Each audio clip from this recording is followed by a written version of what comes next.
Tantangan dalam memberantas sindikat perdagangan anak di Indonesia sangat besar. Hingga Juli 2025, kasus perdagangan anak dengan berbagai motif terus bermunculan. Berbagai kasus sindikat perdagangan anak telah berhasil diungkap oleh Polri, menunjukkan keseriusan aparat dalam memerangi kejahatan ini. Salah satu kasus menonjol adalah sindikat perdagangan bayi ke Singapura yang diungkap oleh Polda Jawa Barat pada 17 Juli 2025. Modus operandinya sangat terorganisir. Para pelaku mengiming-imingi ibu hamil dengan sejumlah uang untuk menyerahkan bayinya setelah lahir. Setelah bayi lahir, sindikat ini akan memalsukan dokumen identitas seperti akta kelahiran dan paspor, bahkan dengan mencarikan orang tua kandung palsu untuk melegitimasi status anak secara ilegal sebelum dikirim ke luar negeri. Polda Jawa Barat berhasil membongkar jaringan ini dan mengamankan 13 tersangka yang terdiri dari 12 perempuan dan 1 laki-laki. Dalam pengungkapan kasus ini, setidaknya ada 25 bayi yang menjadi korban. Awal dari pengungkapan ini berdasarkan laporan dari masyarakat ya, dari orang tua si korban yang telah berkomunikasi sebelumnya dengan saudari AF ini di media sosial. Kemudian setelah perbincangan di media sosial tersebut, yang bersangkutan berbagi nomor WhatsApp ya, dan akhirnya berkomunikasi di situ. Yang kita dalami di sini adalah peran daripada AF ini dan DHH yang merupakan perekrut awal dari anak-anak yang ada di Kabupaten Bandung ini ya. Yang bersangkutan ini sangat aktif sekali, bahkan telah beroperasi sejak tahun 2023. Ya. Dan jumlah yang berdasarkan keterangan kemarin itu adalah 25 ditambah 1, 26. Nah, di sini modus-modus yang mengaku ingin mengadopsi anak, mengaku ya akan memelihara anak ya, dan mengaku juga yang bersangkutan ini sangat berkeinginan sekali untuk mengadopsi anak ini harus menjadi satu catatan penting buat kita ya, bahwa ini merupakan suatu modus jaringan daripada sindikat penjualan bayi ini. Nah, kemudian dari penelusuran kita, dari hasil penangkapan ini, ternyata perekrut ini tidak hanya 2 saja, tetapi ada 4 perekrut ini sejak awal. Dan kemudian dari komplotan ini, perekrut ini bergabung dengan penampung. Penampung berlink juga dengan penyandang dana ya, bahkan kepada pembuatan dokumen lengkap. Jadi memang sindikat ini sangat lengkap sekali. Nah, dari upaya-upaya yang akan kita lakukan di sini, tentu saja yang sangat ini menjadi agenda setting itu ada 3 hal ya. Yang pertama adalah pengungkapan secara dokumen ya, ini penguatan dokumen ya, di mana dari perekrut-perekrut ini ya, kemudian dia membawa anak-anak ini untuk pemalsuan dokumen tadi, orang-orang tua ini nanti ke Dukcapil ya, bahkan kepada notaris ya. Karena ini tentu saja mereka merupakan kejahatan yang berulang. Masa tidak ada kecurigaan dan sebagainya. Ini yang paling penting. Kemudian yang kedua adalah penelusuran si orang tua korban ini. Ini bagaimana nih? Kan kita baru 1 saja nih sebagai pemicunya ya, sehingga kita menguak daripada kejahatan yang begitu besar dan bahkan panjang setahunan.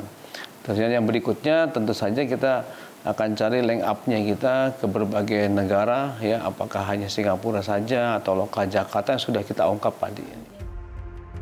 Atas perbuatan keji tersebut, para tersangka dijerat hukuman pidana penjara paling singkat 3 tahun dan paling lama 15 tahun serta denda hingga miliaran rupiah.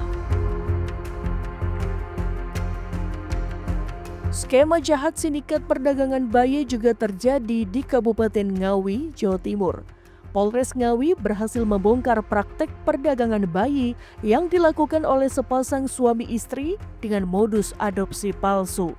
Dalam kasus ini, pelaku mengiming-imingi ibu hamil dengan janji adopsi, namun pada kenyataannya bayi-bayi tersebut dijual dengan harga fantastis. Bahkan ada yang mencapai 15 juta rupiah per bayi. Modusnya para pelaku mencari calon bayi yang akan diadopsi dengan menyasar orang tua yang lemah perekonomiannya.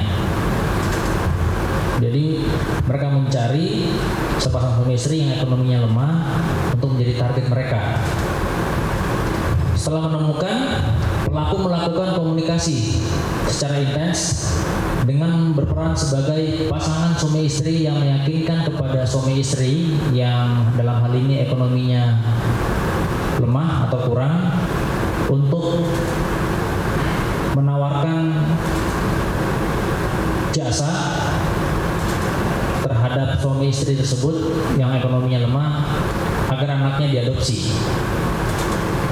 Di sisi lain, pelaku juga mencari suami istri yang menginginkan seorang anak. Dalam hal ini, dia sudah mencari sepasang suami istri yang ekonominya lemah dan sudah diperoleh anak. Dan kemudian tindak lanjutnya dia mencari lagi suami istri lain ataupun sepasang suami istri yang menginginkan anak.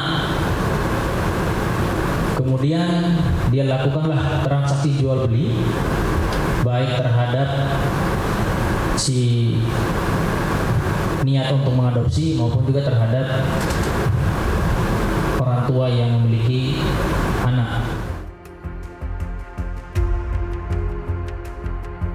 Dalam operasi penindakan yang sigap, Satreskrim Polres Ngawi berhasil meringkus 4 orang tersangka yang terlibat dalam jaringan ini.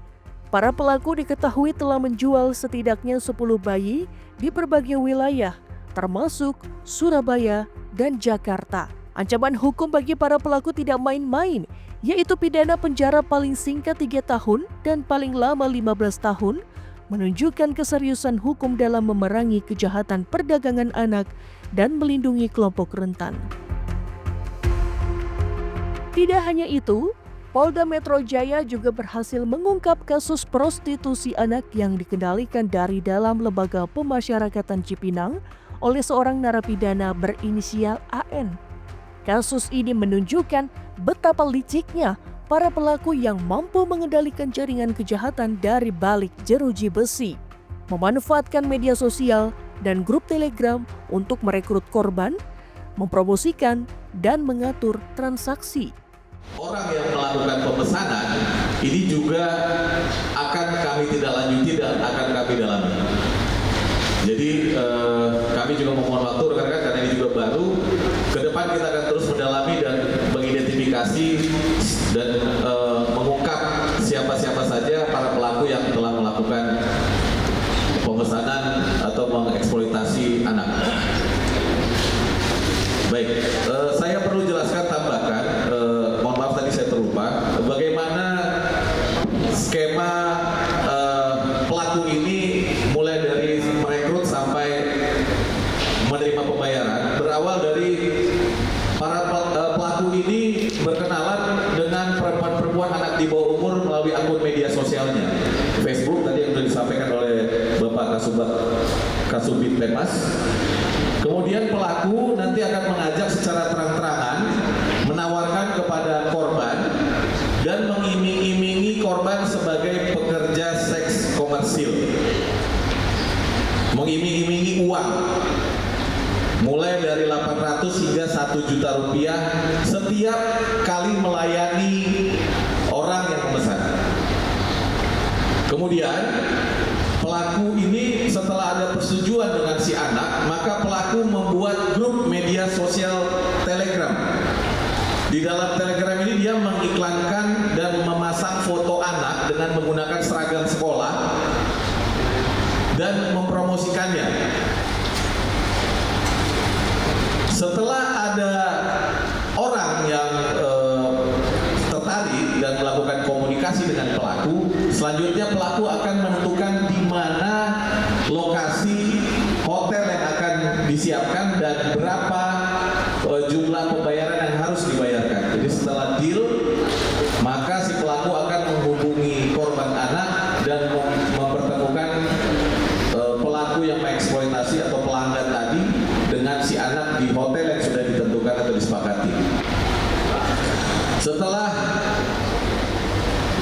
anak dieksploitasi, terjadi hubungan intim di dalam hotel, maka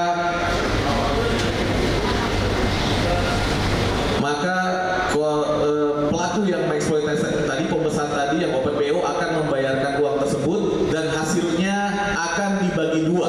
50% akan diterima oleh si anak dan 50% akan diterima oleh pelaku yang ada di dalam lapas.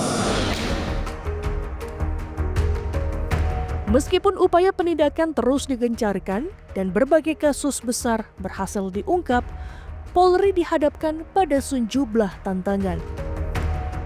Meski demikian, Polri tetap berkomitmen penuh untuk memberantas sindikat perdagangan anak dengan memperkuat kolaborasi lintas instansi serta peran aktif masyarakat sebagai mata dan telinga aparat demi anak-anak Indonesia.